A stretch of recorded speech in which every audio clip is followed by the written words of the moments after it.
বার্তাকক্ষ থেকে পাওয়া সবশেষ সংবাদ জানিয়ে দিচ্ছি আমি রাশেদুর রহমান। রোববার থেকে আবারও শুরু হচ্ছে বিরোধী জোটের টানা অবরোধ 2 দিন স্থগিত থাকার কারণে মহাসড়কগুলোতে যানবাহন বাড়লেও ঘন কুয়াশার কারণে চলছে ধীর গতিতে। ফলে কোথাও কোথাও দেখা দিয়েছে তীব্র যানজট। ঢাকা চট্টগ্রাম মহাসড়কের কুমিল্লার দাউদকান্দি অংশে তৈরি হয়েছে প্রায় 35 কিলোমিটার দীর্ঘ যানজট। দর্শক, যানজটের এই মুহূর্তের অবস্থা জানাতে কুমিল্লা থেকে টেলিফোনে সরাসরি যোগ দিচ্ছেন আমাদের প্রতিনিধি জাহাঙ্গীর আলম ইমরুল। ইমরুল, যানজটের এখন কি অবস্থা, আর যান চলাচল স্বাভাবিক করতে কি কোনো ব্যবস্থা নেওয়া হয়েছে? জি রাশেদ, আপনি জানেন যে ঢাকা চট্টগ্রাম মহাসড়কের ভোর থেকেই দাউদকান্দি অংশে তীব্র যানজট বা যানবাহনের তীব্র চাপ সৃষ্টি হয়েছে। তো রাশেদ, আপনি জানেন যে নানা কারণেই যানজটের সৃষ্টি হয় এই মহাসড়কে, তবে আজকের কারণটা একটু ভিন্ন।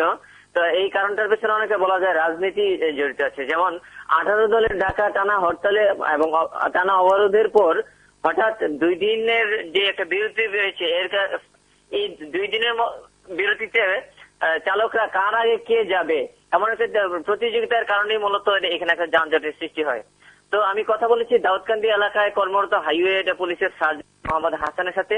তিনিও ঠিক আমাকে যে ঠিক এমন বিষয়টি জানিয়েছেন যে শুধুমাত্র প্রতিযোগিতার কারণে এখানে যানজটের বা যানবাহনের তীব্র চাপ সৃষ্টি হয়েছে।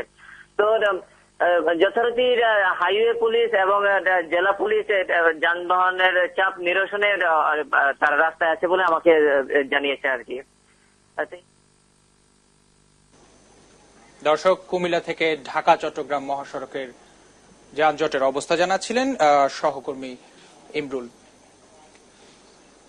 ঘন কুয়াশার কারণে 11 ঘন্টা বন্ধ থাকার পর মাওয়া কাওড়াকান্দি এবং পাটুরিয়া দৌলতদিয়া রুটে ফেরি চলাচল স্বাভাবিক হয়েছে। মুন্সিগঞ্জের মাওয়া কাওড়াকান্দি রুটে বৃহস্পতিবার রাত 11টা থেকে ঘন কুয়াশার কারণে ফেরি সার্ভিস বন্ধ